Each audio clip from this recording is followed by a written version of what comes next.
Alright, welcome back to the Vomit, and yes, the event, the capture and ransom of the Sapa Inca, which is apparently an event you can get while you're at war with the Inca, and you end up sieging out the capital. It basically gives you a fair amount of, I forget what I'm describing here, but basically it gives you a load of money. I need to double check the options, but basically he tries to bribe you, so you'll get a load of money, and you gain a lot of money, you gain claims on their provinces, and the event happens for them.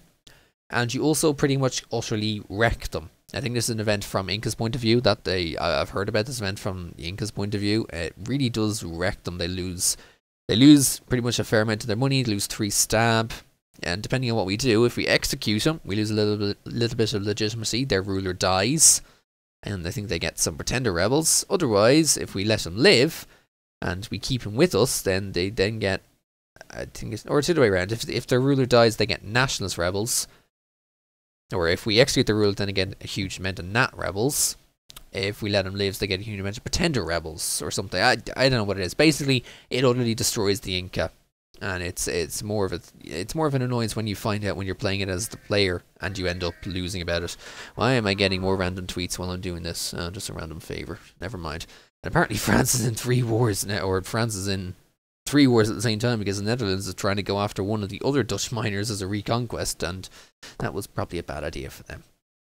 So our galleasses are done. We're going to try to send them together to the troop that is currently privateering, but still hasn't shown up.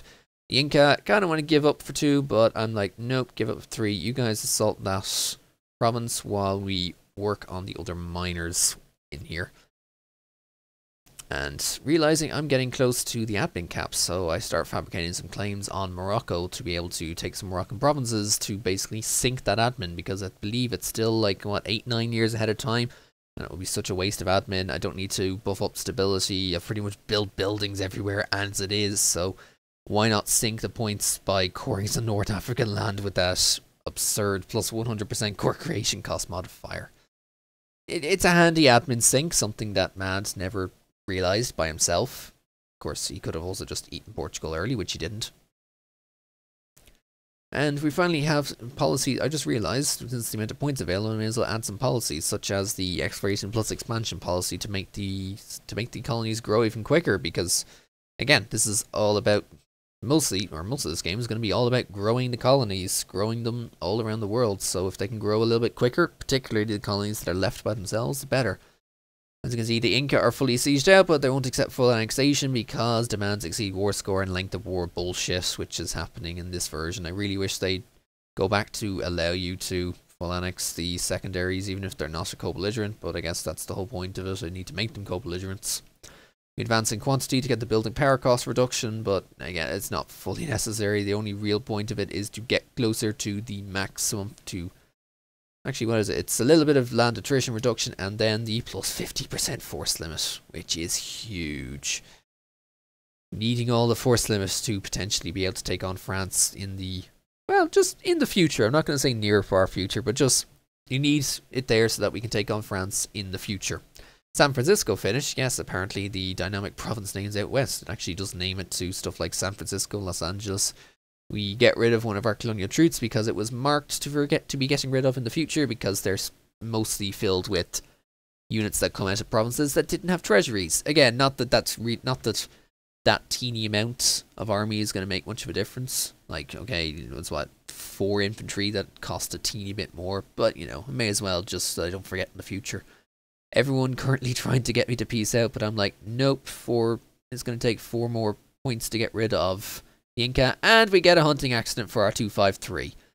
Originally, I'm like, arg, that's a bit of a bitch, but then I realized, oh, that's actually probably handy, because the age gap between our current rulers was a little bit short, that it was actually going to get in the way.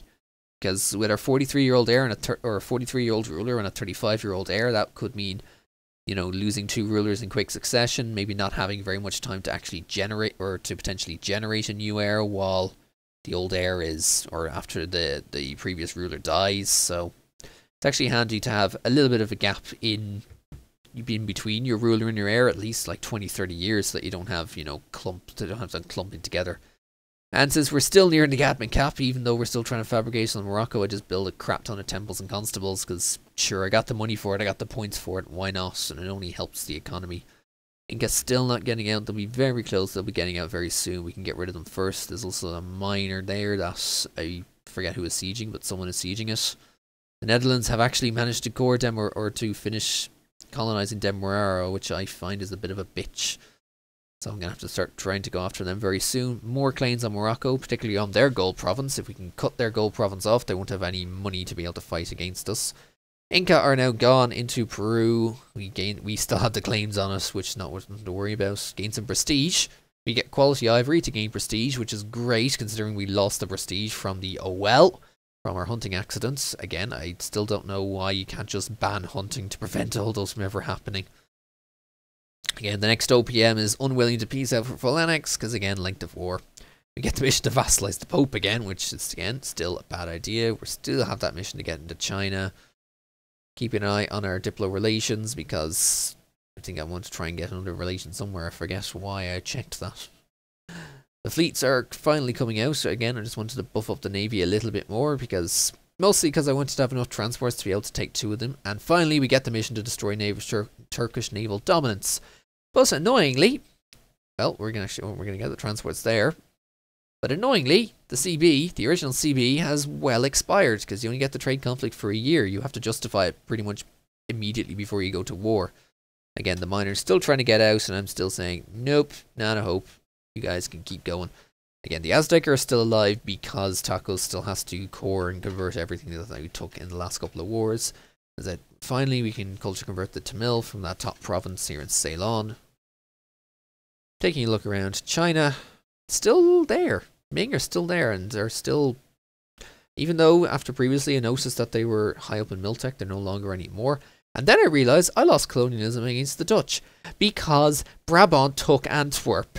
So the Dutch now have their capital in Demerara, and they will make no money off of that. They won't be able to colonize, thankfully, but it means I may have to go after them in the future, because they're going to split up Colombia. I will have to go after them eventually, because just to make Colombia's borders contiguous. But it really was funny that Brabant actually took Antwerp from them, so they got kicked out of Europe. It was brilliant. And now we're worried about, I just realised that my other fleet was unable, or was taking attrition while privateering in Crimea, because Genoa ate Theodoro. So we get some fleet basing rights from Moldavia, because they're actually willing to give it to us, even though Commonwealth is our rival. Because the, vassals and marches have a completely different opinion, and they were glad, they were perfectly willing to do it, so I was like, okay, sure, thanks. Still waiting on this final siege to get done, tempted to get impatient, but decide not to. The OPM is willing to give out, so they will be fully annexed, and they will be fully annexed and added to Peru. Getting another claim on Morocco, only want a few provinces, not that I want too many, and there we go, our king dies while we're in a war, so we get, and just a random noble from House de Valois, we get Queen Anna, who is a 414, and is unfortunately a queen, so HRE kind of gets put on hold for a while, because the pragmatic sanction hasn't happened yet, so we are no longer eligible to be the emperor. So it means the HRE games gets just a little bit delayed because of that. It's unfortunate, but of course that's the thing. Iberia, and it's particularly Iberia, I don't know if it's the same with Portugal, but Spain and Aragon are incredibly likely to get queen, or far more likely to get queens than most other nations. Then again, when I was playing in my Blurple game, I got a fair few queens as Byzantium. Or, well, they weren't queens, they were empresses in that case. More assimilation for more colonies, again, just sending more colonists around, trying to figure out, where's my colonist? Oh, and hey, you guys who keep jumping up from that from cardinal administration. Yeah, they're annoying, so we'll send our armies to kill these guys before we go over and beat up on Morocco. Again, always timing them. Again, and see that air? That was a pretty decent air at 326. It was 326, wasn't it? Yeah. That was a nice good air to pop up at 326, particularly just after we'd lost our previous ruler and just got a random generated, which, 414 is okay. It's below average. Actually, no, it's average because the total of 9 points, but not 326. Pretty darn good. That's 11 points, so slightly above average. So a nice air we can look forward to in the future. Also a guy, which is even better, so helping to get into the HRE. We're just keeping an eye on the maintenance costs, because I'm building a load more heavies and a load more light ships, and heavies are expensive. And I'm just worried that if I build too many heavies, I'm actually going to start losing money, because heavies are costing at least 0.8, I believe, or something like that. At this stage, something like 0.7, 0.8 a month. So we're preparing to send all of the troops over to North Africa to be able to take on Morocco, to take a couple of provinces from them. Because why not? We have the admin for it. Still colonizing in various places as well. I don't know where I'm colonizing at this point. Again, I don't have too much recollection of these episodes, even though it's only a couple of days ago. I've had so many more games since, or so many more sessions since then. So we go after Morocco. Fullo joined them rather stupidly, and France would have joined, but I really didn't need to. I also wasn't particularly worried about Fullo joining, because even though they might be able to siege out those few provinces over there, they really can't do anything with them. I'm not culture converting them. There's nothing happening. There's nothing happening. Just annoying. And while I'm across there to fight Morocco, hey, the Cardinal's policy has upset the nobles yet again. So I have to fetch the army that's sitting out in Italy to be able to bring them over to take out those fucking noble rebels. It's annoying. So we finish, I forget what that one is, but we send our armies off to Christmas Island. We lost our general, so we get a new one who is still crap. We get a beautiful statue that we sell for money, even though we don't need the money, but always sell it when you get the beautiful statue. There's really no point, unless you really need 50 prestige, which for most people, if by the time you have a Fine Arts Academy, you really don't need that much prestige, so you might as well just take the money. But 50 prestige, you might need it. As I've showcased, there are some points where I've had events that have given me like 25 prestige, and I've actually needed the prestige. Like, I haven't needed 50, but 25 is still something possible. Morocco attention to blockade, and yeah, just wipe that. The nobles should be going away soon. We think we wiped another Moroccan stack there in North Africa.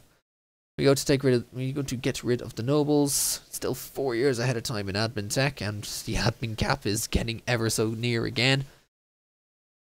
And so, trying to siege Morocco as quickly as possible to take the provinces, but realizing what to do. Oh hey, national institutions, so we can spend some points on that. I tend to spend the 35 of each points rather than taking the stability, generally because I have high stability and it tends to cost more to boost stability than to just give them the concessions. And Friesland joined the Republic, which normally is okay, but Netherlands got kicked out to South America, and they're still currently in a war with Holland and Brabant, so, as soon as that happened, Friesland joined the Republic. Oh, hey, now there's another place for Holland and Brabant and Flanders, whoever it is, to siege out, which is a bit of a pain for the fact that it happened, or a bit of a pain for Netherlands that it happened that way. Okay, we siege out our Gold province. I think I am currently trying to figure out how much it will take for them to give it up. And I'm looking through the total cost to core and realizing that some of these provinces are actually going to be distant overseas because they're just far enough from the capital in Madrid that they're not close enough to be considered close. They're not close enough for distant overseas. I believe it's based on trade range. I'm not entirely too sure, but I think any provinces that are technically overseas but are within trade range of your capital do not count as distant overseas and don't get them 75% autonomy penalty. Unfortunately, some of the provinces I'm going to take from Morocco do have that penalty, but it also means they cost half as much to core. And yes, despite the plus 100% from the Berber traditions, it's still half as much to core because it's base tax in half. So I'm looking to take a few provinces and realizing, admin cap. Or I hope I realize, admin cap. So temples, no. Build more constables. Build constables everywhere they can go, everywhere they can fit, everywhere that doesn't have a constable gets a constable. Yay. I end up having a similar thing later on where, again, I still have too much money. I realize I don't want haha because it's actually going to be a bit of a pain to core. But I decide I'm going to take Tadla even though it's not, even though I haven't claimed it because, may as well take an extra province while I can. May as well take more provinces while I'm killing them. And so we end up killing more Moroccans, and we're just waiting for the enthusiasm to go away, which is kind of tick slowly. we'll siege a couple more provinces and get the war score that we need for them to actually give up and give me those provinces, and try and figure out where the hell the rebel troop is going. And yes, apparently there's some patriots in Puff Peppers, because the AI is stupid and always suppresses minority. Seriously, the AI is stupid. We also have some Yoruba patriots. I forget why I have Yoruba patriots, and I forget where they're coming from. But also, I noticed here that Saxony got beaten up kind of hard by their coalition, and Styria was popped out in Tyrol. I began to, immediately came into my head thinking, ooh, I could vassal Styria and then feed them the vast majority, and feed them a load of land. But no, their cores expire next year, so unfortunately can't do that. However, I do notice that they have Austrian traditions, and this is confusing me because they're a republic, they're an admin republic. They don't have a Habsburg on the throne. I always thought that Styria were required to have a Habsburg on the throne to get Austrian traditions. It was a bit confusing. But we finally take the lands from Morocco, we start coring it, we give autonomy because it's a fair amount of unrest because of the intolerance. And yes, one good thing that came in the patch is you can actually increase autonomy in overseas provinces. You can increase autonomy even if they already have 75% autonomy, which is great. But anyway, that's the end of this final post-commentated episode.